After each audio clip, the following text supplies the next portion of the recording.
വെടിനിർത്തൽ ലംഘിച്ച് ഗാസയിൽ ഇസ്രയേൽ ഒരാഴ്ചയായി നടത്തുന്ന ആക്രമണങ്ങളിൽ 700-ലധികം പേർ കൊല്ലപ്പെട്ടു.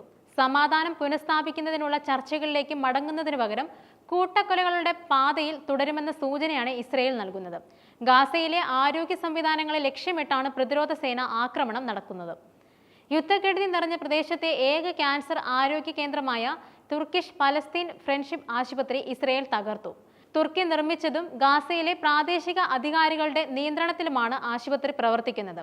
ഗാസയെ വാസയോഗ്യമല്ലാതാക്കുകയെന്ന ഇസ്രയേലിന്റെ വിശാല നയത്തിന്റെ ഭാഗമാണ് ആശുപത്രികൾക്കെതിരായ നടപടിയെന്നും തുർക്കി വിദേശകാര്യ മന്ത്രാലയം അപലപിച്ചു. ഖാൻ യൂനിസിലെ നാസർ മെഡിക്കൽ കോംപ്ലക്സിലെ സർജിക്കൽ യൂണിറ്റിൽ നടന്ന ആക്രമണത്തിലൂടെയാണ് ആരോഗ്യ സംവിധാനങ്ങളെ ലക്ഷ്യം വെച്ചുള്ള നടപടികൾ ഇസ്രയേൽ പുനരാരംഭിച്ചത്. ആക്രമണത്തിൽ 2 പേർ കൊല്ലപ്പെടുകയും നിരവധി ജീവനക്കാർക്ക് പരിക്കേൽക്കുകയും ചെയ്തു. ഹമാസിന്റെ രാഷ്ട്രീയ ബ്യൂറോ അംഗമായ ഇസ്മായിൽ ബർഹൂമും കൊല്ലപ്പെട്ടവരിൽ ഉൾപ്പെടുന്നു. ഗാസയിലെ വംശഹത്യക്കിടെ IOF നടത്തിയ കുറ്റകൃത്യങ്ങളെക്കുറിച്ച് പാശ്ചാത്യ മാധ്യമങ്ങൾ പതിവായി അഭിമുഖം നടത്തിയിരുന്ന 4 വിദേശ ഡോക്ടർമാരെ ലക്ഷ്യം വെച്ചിരുന്നതായും റിപ്പോർട്ടുകളുണ്ട്.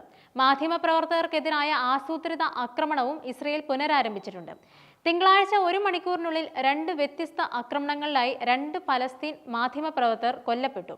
ഇസ്രയേൽ കൊലപ്പെടുത്തിയ അൽ ജസീറ പത്രപ്രവർത്തകൻ ഹൊസാം ഷബാത്തിന്റെ കുടുംബം അദ്ദേഹത്തെക്കുറിച്ച് ഓർത്ത് വിലപിക്കുകയാണ്.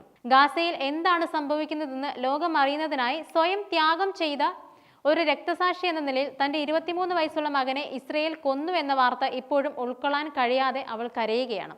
തിങ്കളാഴ്ച ഇസ്രയേൽ നടത്തിയ ആക്രമണത്തിലാണ് അൽ ജസീറ മുബാഷർ പത്രപ്രവർത്തകനായ ഹൊസാം ഷബാത്ത് കൊല്ലപ്പെട്ടത്.